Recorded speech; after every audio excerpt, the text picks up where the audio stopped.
Hey, it's Chris Kirkpatrick with Life 180, and I am back here with you to do a Chapter 6 review for the And Asset book. And in this chapter, we're talking about taxes. Now, this is an interesting topic with the world that we're living in right now and what's happening. And honestly, out of the entire book, the chapter that probably I would say, I don't want to say needs the most work because it was amazingly done when it was done, but at the end of the day, we live in this world that things are developing so fast right now. Things are getting so out of control.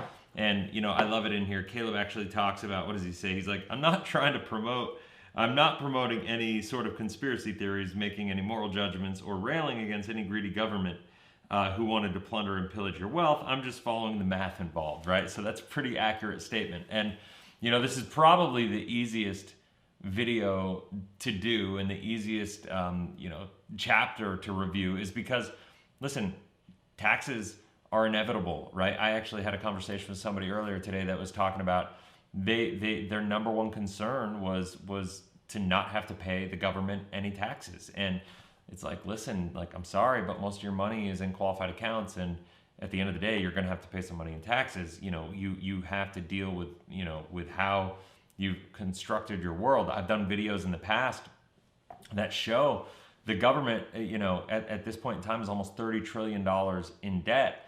And when you have money in qualified accounts, which are tax deferred vehicles, I know a lot of people think that they're getting tax deductions when you put money in a qualified account, but you're not. I want you to think about you're getting a tax deferred, benefit there, which I would argue it's not a benefit. When you get a tax deferral, what are you doing? You're really getting a postponement. So you're kicking the can down the road on paying those taxes, which, by the way, when 401ks were first created, when IRAs were first created and qualified accounts were first created in the early 80s, it made a lot of sense, right? So the challenge is what worked back then isn't working anymore. When 401ks were created and the tax levels were 60%, and you had the ability to defer, kick the can down the road, postpone, and pay in a lower level, then it made sense. But the reality is we've had an irresponsible government for the past 40 years, 30, 40 years. And with that, they've had taxes at all-time lows, long-term all-time lows. That's a fact. Look through the past 100 years of tax history. And we've been spending money like no government in the history of the world has ever spent it, right? So we have $150 trillion of unfunded liabilities. We're $30 trillion in debt. We got a $3.5 trillion annual deficit that we're dealing with. We're printing money by the trillions of dollars just to deal with this COVID disaster, and we've had the economy shut down with the stock markets overly inflated. We have inflation problems. Like there's challenges all over the world, and the reality is the only way we're going to get out of this is for the government to inflate our way out of it, which is a problem, a massive problem, or we're going to tax our way out of it. And Caleb doesn't get into it as strongly in this book as I'm kind of speaking to you about, but the reality is one of the greatest eroders of your wealth potential in your life is taxes. How you handle taxes or pay taxes versus try to minimize your long-term tax liability is just an essential component to your wealth potential, right? I mean, look at everybody wants to bang on Donald Trump and Warren Buffett and all these people for not paying their fair share of taxes, but the reality is, people are just thinking about it backwards. The tax code was written for entrepreneurs, and if you go about a financial structure and a financial strategy that gives you tax benefits where you can reduce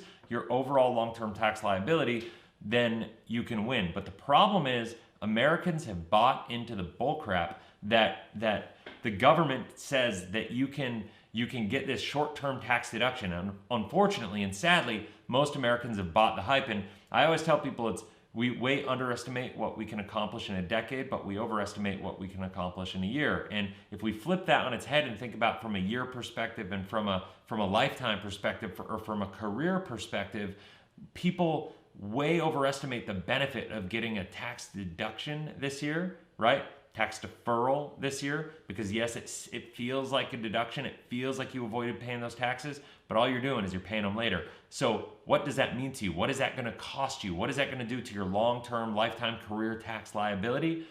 I would encourage you to really think about taxes in those terms. That's what this book gets you to do. And so that's all I have to say about that. He does, just to give Caleb a lot of credit, he goes through here, he tries to be really I think, balanced in his perspective.